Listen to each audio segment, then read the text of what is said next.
కలియుగ లక్షణాలు. హిందూ పురాణాల ప్రకారం కాలచక్రంలోని 4 యుగాలలో చివరిది కలియుగం.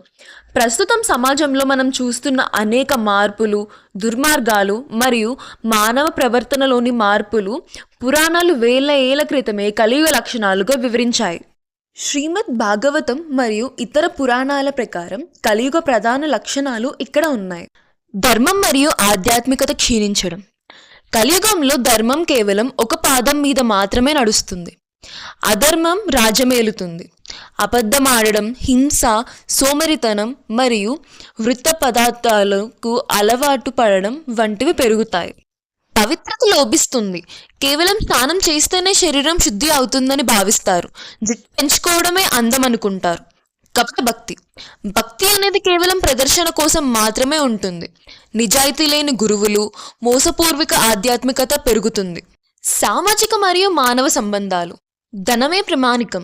ఒక వ్యక్తి యొక్క గౌరవం, కులం లేదా యోగ్యత అతని వద్ద ఉన్న డబ్బును బట్టి నిర్ధారించబడుతుంది. వివాహ బంధం. పెళ్లి అనేది కేవలం ఒక ఒప్పందంగా మారుతుంది. భార్యాభర్తల మధ్య ప్రేమ కంటే అపార్థాలకే ప్రాధాన్యత ఉంటుంది. కుటుంబ విలువల పతనం. పిల్లలు తల్లిదండ్రులను గౌరవించరు. స్వార్థం పెరిగిపోయి బంధువులు కేవలం అవసరానికి మాత్రమే పరిమితం అవుతారు.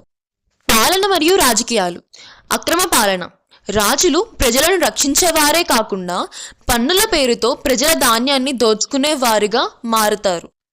అర్హత లేని వారికి అధికారం. ధైర్యం, నీతి ఉన్నవారి కంటే క్రూరత్వం, చమత్కారం ఉన్నవారికే అధికారంలో వస్తారు. ప్రకృతి మరియు ఆరోగ్యం.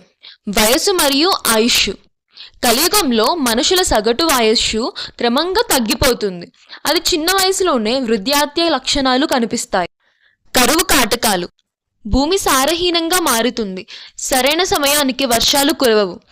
ఆకలి, రోగాలు మరియు ప్రకృతి వైపరీత్యాలు పెరుగుతాయి. ఆహార దోషం. రుచి కోసం ఆహారం తింటారు కానీ ఆరోగ్యం కోసం కాదు.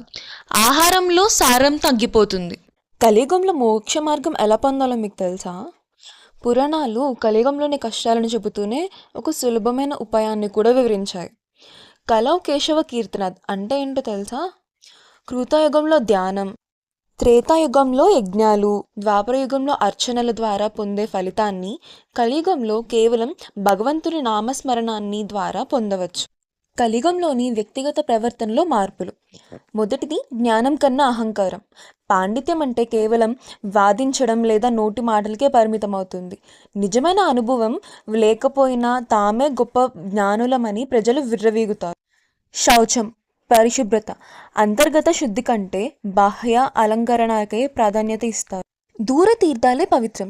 దగ్గరలో ఉన్న పుణ్యక్షేత్రాల కంటే చాలా దూరంలో ఉన్న నదులు లేదా క్షేత్రాలు పవిత్రమైనవని భావిస్తారు. ఆర్థిక మరియు వృత్తిపరమైన మార్పులు. వ్యాపారంలో మోసాలు. లాభం కోసం ఎంతటి అబద్ధాలైనా ఆడతారు. వ్యాపారం అంటేనే మోసం అనే స్థాయికి చేరుకుంటుంది. పేదరికం ఒక శాపం. ఎవరైతే పేదవాడో వాడు నీతిమంతుడైనా సరే సమాజంలో అతనికి ఎలాంటి గౌరవం ఉండదు. కేవలం ధనవంతుడినే గుణవంతుడిగా పరిగణిస్తారు. నకిలీ వేషధారణ. కేవలం ఒక నూనె పోగు ధరించినంత మాత్రాన బ్రాహ్మణుడని, కాషాయం కట్టినంత మాత్రాన సన్యాసి అని భావించే రోజులు కలియుగంలో వస్తాయి. పర్యావరణం లేదా ఆహారం. భూమి నిసారం.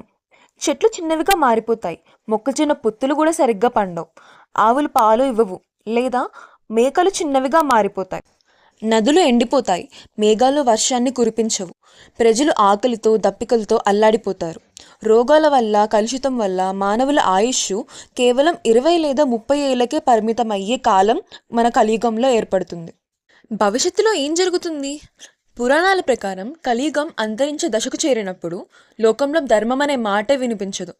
లోకాన్ని ఈ అరచకం నుండి రక్షించడానికి భగవంతుడు కల్కి రూపంలో శంబాల గ్రామంలో అవతరిస్తాడు. కల్కి దుష్టులను సంహరించిన తర్వాత మళ్ళీ సత్యయుగం ప్రారంభమవుతుంది. ఆసక్తికరమైన విషయం ఏంటంటే మనం ఇప్పుడు ఉన్న కలియుగం ప్రారంభంలోనే సుమారు 5100 ఏళ్ళు గడిచిపోయాయి. వాస్తవానికి కలియుగం మొత్తం కాలం 4,32,000 ఏళ్ళు. కలియుగ కాల పరిమితిని మరియు రాబోయే కల్కి అవతారం గురించి మరికొన్ని విషయాలు తెలుసుకుందాం. కలియుగ కాలగమనం కాలమాసం ప్రకారం 4 యుగాల కాల పరిమితిని దేవ సంవత్సరాలలో లెక్కిస్తారు. వాటిని మానవ సంవత్సరాలలోకి మారిస్తే కృతాయుగం 17,28,000 సంవత్సరాలు, త్రేతాయుగం 12,96,000 సంవత్సరాలు, ద్వాపరయుగం 8,66,000 సంవత్సరాలు, కలియుగం 4,32,000 సంవత్సరాలు ఉంటుంది. కలియుగం క్రీస్తుపూర్వం 3102లో శ్రీకృష్ణుడి నిర్ణయం తర్వాత ప్రారంభమైంది. ఇప్పటికి సుమారు 5,127 సంవత్సరాలు గడిచాయి. అంటే ఇంకా 4,26,873 సంవత్సరాలు మిగిలి ఉన్నాయి. కల్కి అవతారం కలియుగం చివర్లో ధర్మం పరాకాష్ఠకు చేరినప్పుడు భగవంతుడు ధర్మాన్ని పునరుద్ధరించడానికి చేసే 10వ అవతారం కల్కి అవతారం. ఈయన జన్మస్థలం ఉత్తరప్రదేశ్లోని శంబాల అనే గ్రామంలో విష్ణు యశస్సు అనే బ్రాహ్మణుడికి పుత్రుడిగా జన్మిస్తారు. ఈయన రూపం తెల్లని గుర్రంపై వెలిగే ఖడ్గంతో కనిపిస్తాడు. భూమిపై ఉన్న దుష్టులను సంహరించి ప్రజల మనసులను పరిశుభ్రం చేస్తాడు. కల్కికి యుద్ధ విద్యలు పరశురాముడు నేర్పిస్తాడని పురాణ కథనాలు చెబుతున్నాయి. కలియుగాంతం ఎలా ఉంటుంది?